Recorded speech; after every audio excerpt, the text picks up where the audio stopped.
Well, ladies and gentlemen, welcome to the press conference of Madagascar 3, Europe's most wanted DreamWorks animation new film. And let's give a warm applause to some of today's most wanted actors and directors.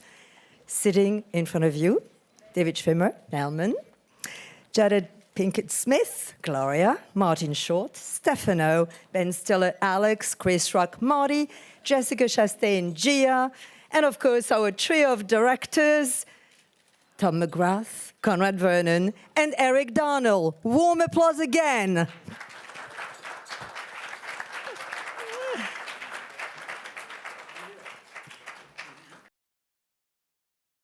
Our first question will be to the three directors, obviously.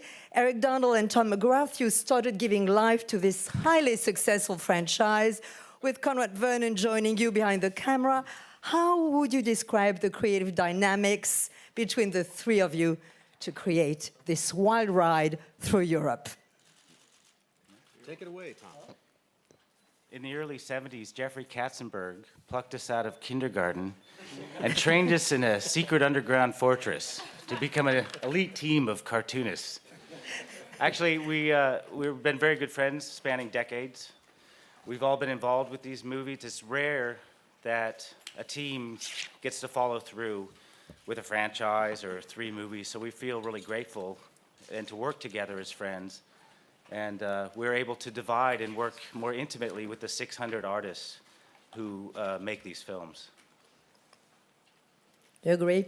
All of you? Yeah, so it makes it, in a sense, easier for us because we do share the vision. And we know that if one of us is in New York recording one of our actors and another of us is with the production design team looking at the art and someone else working with animation, that we can all come back together again, and we do have this shared vision. So as Tom said, you know, we've got hundreds of incredibly talented artists, and it just gives us an opportunity to be more intimate with them. And you know, we sort of think alike, but I think together, you know, the whole is greater than the parts, and so it works out great for us and for the movie.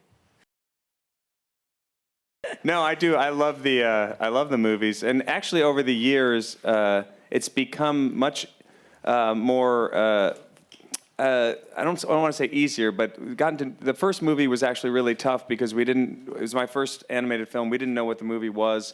We were sort of finding it. It was a 2.5-year process of doing the voices and not having ever seen it and knowing what that was going to be. So when we finally saw the movie and going to the second one and the third one, it really has gotten to be much more connected to, I guess, a process because we know what it's going to be and understand the character more, and I understand the character more, and everybody's gotten, I guess, used to how to do it, and I think it allows for a more creative experience. It's been really fun. So the last one was actually the most fun.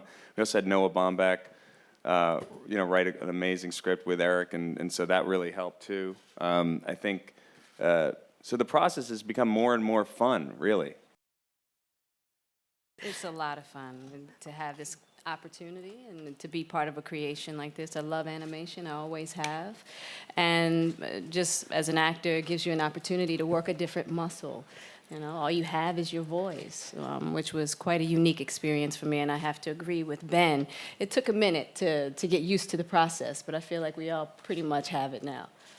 You have it now too, David, right? Yeah, it feels like putting on a really your favorite comfortable jacket. You know that you know you break it out of the closet every now and then. You're like, oh my God, this feels great, and it's really fun being in that recording studio and just playing. Kind of, it's like a childlike process of using your imagination, and then it's amazing to see the end result when they cut all of our stuff together and it's painted and finished, and the sound and the music. I'm stunned by it. So.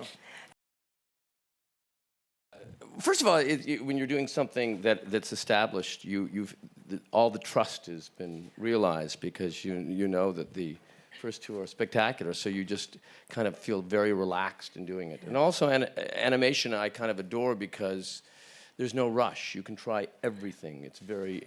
You can improvise, you can try this voice, that voice, and time is spent because there's not this frantic urgency of in front of the camera. So I find it's wildly creative.